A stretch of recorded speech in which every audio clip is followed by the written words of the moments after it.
जय हिंद साथियों, अभी हम लोग उपस्थित हैं एग्जाम टूर चैनल पर और आपसे बता दें कि आज जो भी बीएसएससी के विद्यार्थी हैं जिनका भी जो प्रश्न है आप इस वीडियो को जरूर सुने देखें। सबसे पहले बता दें, इस पर बहुत सारे लोग कोई भी वीडियो डाला जा रहा है तो कमेंट जो कर रहे हैं उनके बारे में बता दिया जाए कि बीएसएससी सीजीएल कब आएगा, बीएसएससी इंटर लेवल फाइनल कब होगा, बीएसएससी इंटर लेवल का मेरिट कब आएगा, बीएसएससी इंटर लेवल का कोर्ट के द्वारा जो है वो न्यू एनसीएल मान्य होगा या नहीं मान्य होगा या ओल्ड मान्य होगा। ये सारा प्रश्न है और सारे बच्चे का जो प्रश्न है कि बीएसएससी इंटर लेवल न्यू कब आएगा, BSSC inter level second list जारी करेगा या नहीं करेगी। ये सारा प्रश्नों का उत्तर मैं आप लोगों के बीच देने का प्रयास करूंगा। जैसा कि आप सब जानते हैं कि बिहार सरकार का कोई भी आयोग है, उस आयोग के बारे में बार बार पेपर में निकलता है कि ये वैकेंसी अमुक तारीख तक आ जाएगी, ये वैकेंसी फलना मार्च को आ जाएगी। 2014 से लगातार आप देखते आ रहे होइएगा कि निकल रही है कि सीजीएल अगला साल, सीजीएल अगला माह, सीजीएल उस माह। बहुत सारा मेरे पास साक्ष्य भी है कि सीजीएल इस टाइप से। तो इस सारी समस्याओं का समाधान मैं इस वीडियो में करने का प्रयास कर रहा हूँ। जितना मेरे से लोगों से बातचीत हुई, सभी लोगों से चर्चा करने के बाद मैं आप लोगों के बीच जो बात रखूंगा, शायद नहीं 100% आप समझिए कि ये सही होने वाला है। और जो भी मैं बात करता हूं बीएसएससी के बारे में कोई कहना वह सत्य हो जाए, ये भी थोड़ा सा अपने आप में एक प्रश्न रहता है, क्योंकि बीएसएससी आयोग के बारे में कोई नहीं कह सकता है। जिस तरीका से आप अपने बिहार के माननीय मुख्यमंत्री श्री नीतीश कुमार पर आप कुछ नहीं कह सकते हैं कि वह कब क्या करेंगे, उनके मूड के बारे में आप नहीं जानते हैं, ठीक उसी प्रकार से बीएसएससी यानी कि उनका जो आयोग है उसके बारे में भी आप कुछ अनुमान नहीं लगा सकते हैं। बंधु, ये मेरा पर्सनल मानना है। कोई मैं नीतीश कुमार से व्यक्तिगत या किसी प्रकार का मेरे से कोई द्वेष नहीं है, बस मैं ये जानता हूं कि उनके बारे में अनुमान लगाना अधिकतर बार गलत साबित हुआ है। ठीक उसी प्रकार बीएसएससी पर भी अनुमान लगाना ये संभव नहीं है। फिर भी मैं जो बात किया लोगों से, अधिकारी लोगों से, स्टूडेंट से, बड़े बड़े शिक्षक से या आयोग के कुछ सदस्यों से, तो जो मुझे मालूम चला या जो मुझे उसके उनके प्रश्न से, मेरे प्रश्न से उनके पास जो उत्तर मिला उनके द्वारा, उस पर जो मैं अनुमान लगा पा रहा हूँ वह आप लोगों के बीच साझा करने का प्रयास कर रहा हूँ।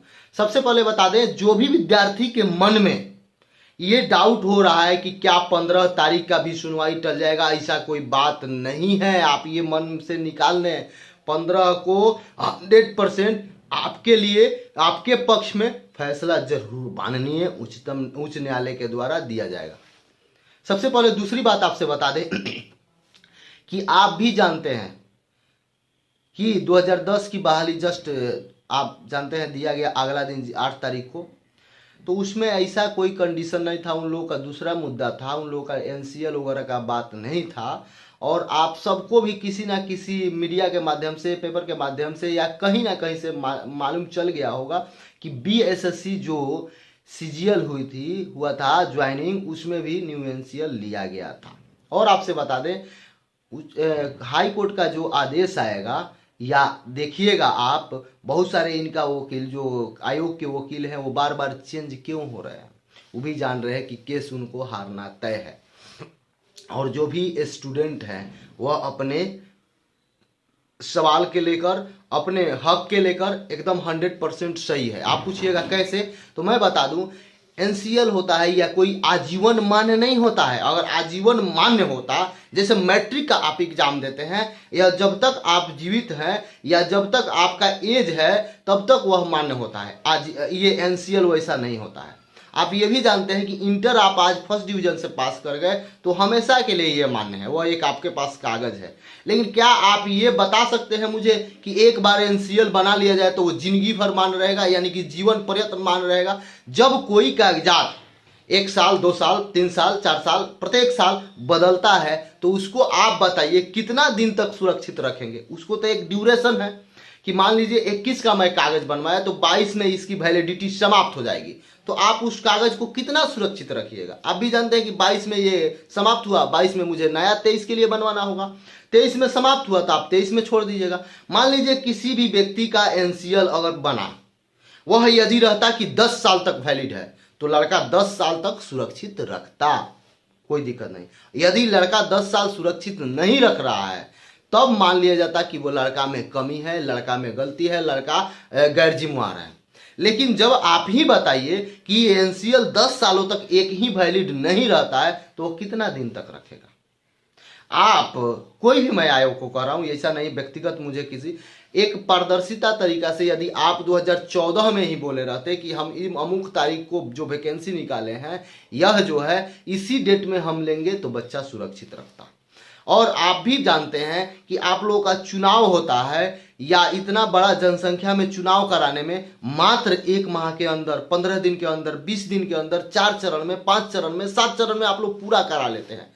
लेकिन वह सही काम है, वह देश के विकास के लिए जरूरी है। क्या स्टूडेंट को जॉब देना, स्टूडेंट को रोजगार देना ये देश के लिए जरूरी नहीं है? क्या बीएसएससी फाइनल कराना बिहार के लिए जरूरी नहीं है? क्या बीएसएससी का ज्वाइनिंग कराना स्टूडेंट के लिए जरूरी नहीं है? क्या बीएसएससी का मेरिट देना स्टूडेंट के लिए जरूरी नहीं है? ये मुद्दा पर आप लोग पीछे क्यों हो जाते हैं? इस मुद्दा पर आपके पास समय क्यों नहीं होता है? कोई नेता, कोई अधिकारी इस पर बात करना क्यों नहीं चाहते हैं? क्या स्टूडेंट बनना गुनाह है? क्या तैयारी करना गुनाह है? तो आप मेरे सवाल का जवाब दें। और विद्यार्थी लोगों से मेरा नम्र निवेदन है और एक आपसे सहयोग मुझे चाहिए। सहयोग यही चाहिए, मैं मान लीजिए प्रश्न आपसे नहीं पूछ रहा हूं, मैं प्रश्न जिससे पूछ रहा हूं जो बैठे हुए हैं, जो इस काम को करते हैं या इस काम में लगे हुए हैं, उनसे मेरा प्रश्न है। तो इनके पास ये प्रश्न जाएगा नहीं तो उत्तर कहां से मिलेगा? तो आपसे मेरा हाथ जोड़ के विनती है कि वीडियो को जितना शेयर हो सके अपने ग्रुप में, अपने मित्र को, अपने दोस्त को, सबको दीजिए। ये आप नहीं सोचिए कि इंटर आपका नहीं है, आप एग्जाम नहीं दिए हैं, आप मेरिट में नहीं है, ये सब नहीं सोचिए बंधु। आपके घर से, आपके परिवार से, आपके बेरोजगार स्टूडेंट कोई ना कोई इसमें है ना जी। तीसरी बात आपसे बता दें कि जो भी वेट कर रहे हैं न्यू वैकेंसी के लिए, तो आप भी जानते हैं कि जब तक इंटर स्तरीय बीएसएससी 2014 टू 22, हम इसलिए बोलते हैं कि 8 साल लगा, 14 से 22 का फाइनल नहीं किया जाएगा तब तक ये कुछ आगे वैकेंसी नहीं आएगी। और मैं आपसे ये भी बात बता दूं कि जो भी सीजीएल की तैयारी करना चाहते हैं, अनुमानित डेट है, मैं 100% नहीं बोलता हूं कभी, अनुमानित डेट है कि या तो इसके लास्ट तक जो चल रहा है, आप समझ जाइए, समझदार हैं, इसके लास्ट तक, और नहीं तो अगला मंथ 100% आएगा, तो आप तैयारी में लग जाए। और मेरा सभी स्टूडेंट से विनती यही है कि आप यदि बिहार सरकार का जॉब करना चाहते हैं तो आप अपने माइंड में ये सेटअप कर लें कि आपको तैयारी तो करना ही पड़ेगा और उसके साथ साथ थोड़ा सा अलग भी मेहनत करना पड़ेगा। अलग क्या है कि ये लोग 8 साल 9 साल जरूर लगाएंगे, ये बात भी आप मेकअप कर लें। इसलिए आप लोग इस पर यदि मेहनत करते हैं, इस वीडियो पर मेहनत करते हैं, तो शायद कहीं इन लोग के थोड़ा सा शर्म लगे, और शर्म लगे तो ये लोग कहीं कैलेंडर जारी कर दें, जिस तरीका से बीपीएससी द्वारा जारी किया जाता है। एक बीपीएससी आयोग है, वहाँ भी जो भी अधिकारी हैं उनको मैं बार बार नमन कर रहा हूँ। काश उसी तरीका से बीएसएससी आयोग हो जाता। दरोगा का जो अधिकारी लोग हैं, बीपीएसएससीआई वाला, वो भी अगर बीएसएससी में आ जाते या उन लोगों से इन लोगों को सीख लेना चाहिए, और आयोग से इन लोगों को थोड़ा सा सीख लेना चाहिए। अपने यदि अधिकारी कर्मचारी कम है तो उसकी बहाली निकाल के आप भरपाई करते, हम लोग जैसे ऊर्जावान व्यक्ति को उसमें आप बुलाते। यदि काम नहीं चलता समय से तब हम लोग दोषी रहते, तब स्टूडेंट दोषी रहता। अभी आप ही दोषी हैं, क्योंकि आप बताइए, एक कैलेंडर नहीं देते हैं, समय पर रिजल्ट नहीं देते हैं, समय पर वैकेंसी नहीं देते हैं, समय पे एग्जाम नहीं लेते हैं, एग्जाम का पैटर्न भी अधूरा रहता है, और तब आप जब ज्वाइनिंग का समय आता है तो 13 लिस्टिए मांग थमा देते हैं, एक बड़का बाबा जी का चिट्ठा थमा देते हैं, ये होना चाहिए। केवल ये स्टूडेंट में होना चाहिए, आप में कुछ चीज नहीं होना चाहिए, आप में कोई क्वालिटी नहीं होना चाहिए। आप अपने पर भी तो देखें। मान रहे हैं हम, आप आयोग हैं, आप पर बोलना गुनाह है, फिर भी ये छोटा मुंह है, कुछ आप लोगों के बीच बोल रहा है, इसे आप माफ़ कीजिएगा। स्टूडेंट का दर्द मुझे बर्दाश्त नहीं होता है, इसलिए मैं आप लोगों को कुछ बोल देता हूं। व्यक्तिगत कोई मुझे आपसे दुश्मनी नहीं है, फिर भी आप लोग स्टूडेंट का कल्याण करने के लिए बैठे हुए हैं।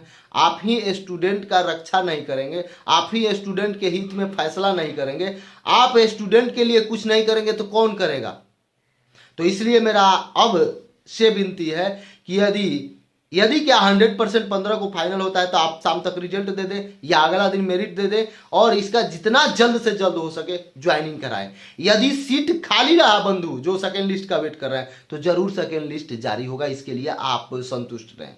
और आपसे बता दे रहे हैं, यदि जो भी जिनके मन में ये प्रश्न आ रहा है कि बहुत समय लग जाएगा, फलना हो जाएगा, समय नहीं लगेगा, समय यदि लगेगा तो कोर्ट का ये भी आदेश होगा कि आप प्रक्रिया कीजिए, ये निर्णय आएगा, देख लिया जाएगा, उसके लिए आप टेंशन नहीं लें, प्रक्रिया बहुत जल्द होगा।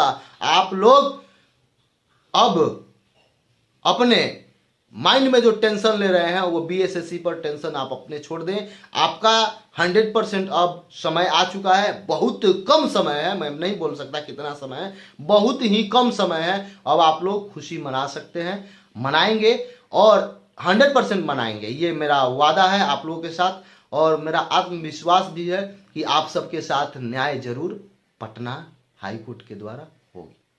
तीसरी बात बता दें कि बच्चे लोग जो भी कमेंट करते हैं कि मुझे अब मेरा एज समाप्त हो रहा है, मेरा मन नहीं लगता है, अब मैं जी नहीं पाऊंगा, ये सब नहीं करना है। ये एक आप अपने लाइफ में प्रैक्टिकल देखिए कि जिस तरीका से आपका जीवन है उसमें बहुत सारा आप संघर्ष किए होइएगा, बहुत सारे काम करते हैं, बहुत बार विफल हो जाते हैं। मेरे अनुमान के अनुसार और मेरे आकलन के व्यक्तिगत जो आकलन है कि आप 10 बार फेल होते हैं तो 1 बार सफल होते हैं, और जितना बार फेलियोर होते हैं उससे कुछ ना कुछ आप सीख जरूर आपको मिलती है।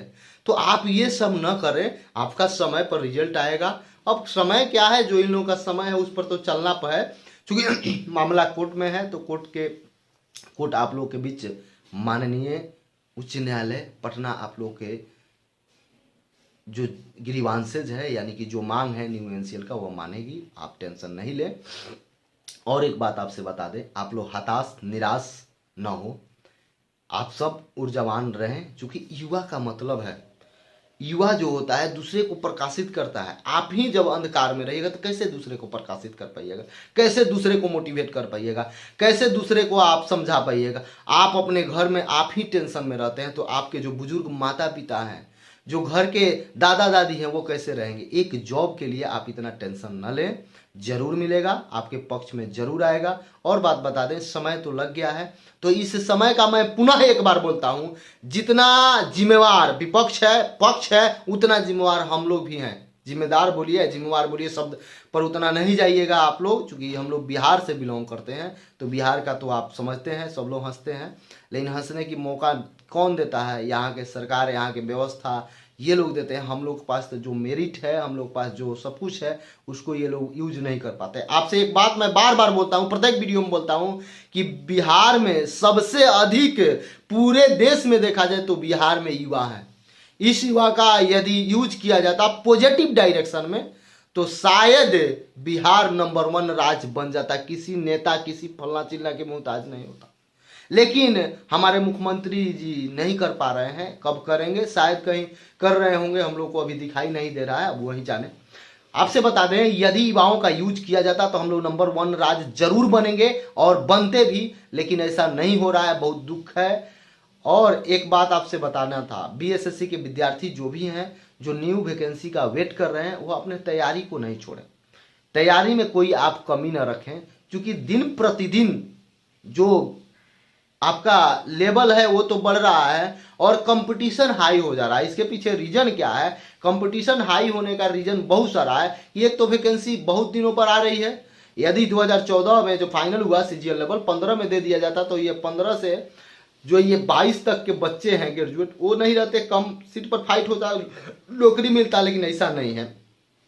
यदि जिन भी विद्यार्थियों को ऐसा मांग है कि बीएसएससी भी एक कैलेंडर जारी करता है कि फलना तारीख को ये वैकेंसी देंगे, इस तारीख को इस वैकेंसी को देंगे, इस तारीख को ये एग्जाम लेंगे, इस तारीख तक फाइनल कराएंगे, तो इस वीडियो को जरूर ज़्यादा से ज़्यादा शेयर करेंगे, कमेंट करेंगे, अपना सुझाव आप लोग जरूर देंगे। और एक अंत में मेरा आपसे एक प्रश्न है कि क्या आप सब चाहते हैं कि बीएसएससी फाइनल हो, तो इस वीडियो को जरूर आपको शेयर करना पड़ेगा। आप जितना शेयर कीजिएगा उतना जल्द फाइनल होने के कगार पर रहेगा। ये मेरा आपसे वादा नहीं, आत्मविश्वास है, क्योंकि मैं सुबह 6 बजे से लेकर रात्रि के 11 साढ़े 11 तक स्टूडेंट के बीच, शिक्षक के बीच कहीं ना कहीं किसी आयोग के कोई मिल जाए तो उनसे मैं चर्चा करने का प्रयास करता हूँ। जितना लोग मेरे से बात कर पाते हैं मैं उनसे सीखता हूँ, उनसे सुनता हूँ, आगे की प्रोसेस के बारे में मैं समझता हूँ और तब आप लोगों के बीच सब कुछ साझा नहीं किया जा सकता है। चूँकि कुछ दबाव रहता है, बहुत सारे लोग वीडियो देख लेते हैं, वो लोग मेरे से बात करना नहीं चाहते हैं कि मैं केवल स्टूडेंट के लिए, तो बात करें ना करें वो बात की बात है, लेकिन मैं तो स्टूडेंट के लिए, स्टूडेंट के साथ था, हूँ और आने वाला समय तक जब तक मेरे शरीर में जान है मैं आप लोगों के लिए काम करते रहूँगा। बस आपसे मेरा एक ही उम्मीद है और उस उम्मीद पर शायद आप अब खड़ा उतर रहे हैं या उतरेंगे भी।